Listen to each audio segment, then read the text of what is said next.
tinha uma expectativa muito grande desse terceiro módulo, porque os assuntos que iam ser abordados, crowd economy, a coisa do jurídico e do financiamento, a gente sempre tem uma distância muito maior, tanto das pessoas que são responsáveis por esses temas, como dos temas em si.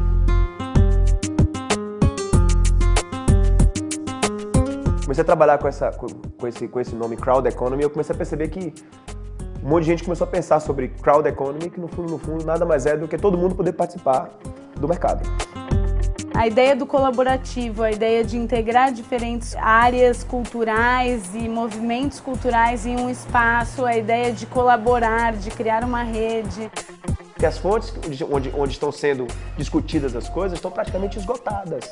Você precisa hoje conectar novas visões para isso. Porque a gente vive hoje uma mega crise estética, na minha opinião. O mais importante que o Piatan trouxe foi a experiência de alguém que está do outro lado. A experiência, a voz de alguém que está recebendo os projetos, que são os projetos que a gente escreve, e avaliando esses projetos. Como é que a gente consegue ler a empresa, para onde que essa empresa está indo, qual que é a cultura empresarial para a gente poder realizar projetos culturais junto com ela. Então acho que esse é um primeiro aspecto fundamental, entender do que a gente está falando, de que empresa a gente está, qual que é essa empresa que a gente está olhando, né? Quando a gente vai buscar um patrocínio, né? Quem que é esse cara, essa empresa, né? O que ela faz, qual a sua história, quem está lá dentro, o que eles pensam. Agora, por exemplo, mudou o meu conceito quanto aos investidores. A gente sabe que precisa pensar muito bem como você vai abordar esses caras, porque eles também sabem o que estão fazendo, né? Não é aquela coisa, eu tenho dinheiro e me convença. Não. Eles sabem o que vai fazer com o dinheiro. E hoje você tem coisas sendo financiadas com dinheiro do governo, federal, estadual e municipal. Tem uma linha de incentivos fiscais, né? E eu dividi até aí no mapa incentivos fiscais integrais ou de empreendimentos parciais, ou seja, a empresa bate parte nos seus impostos e parte ela dá de recursos próprios.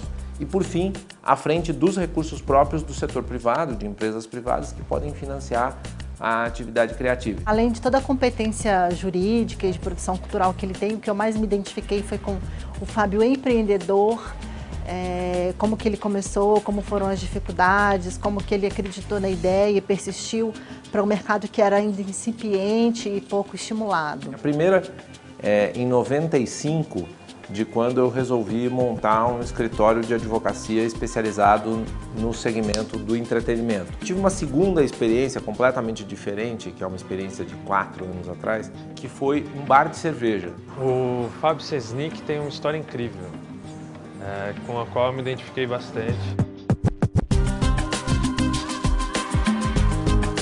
Muitas coisas do que ele falou são as minhas ideologias e a ideologia do Conexão. Então, isso ficou sólido porque é uma pessoa que tem esse mesmo pensamento e conseguiu dar certo na área cultural, no empreendimento dele. E a It's Noon, tá certo? Agora falando um pouco do que a gente faz, nada mais é do que um empreendimento que pensa dessa forma. Hoje a gente tem 10 mil pessoas trabalhando em rede, tá? Em menos de 2 anos, a gente já R$1 milhão as pessoas já receberam, sem precisar sair das suas localidades. Porque acesso à rede e uma grande provocação, o cara fala, velho, eu vou apertar o botão aqui, vou criar e vou ter valor econômico.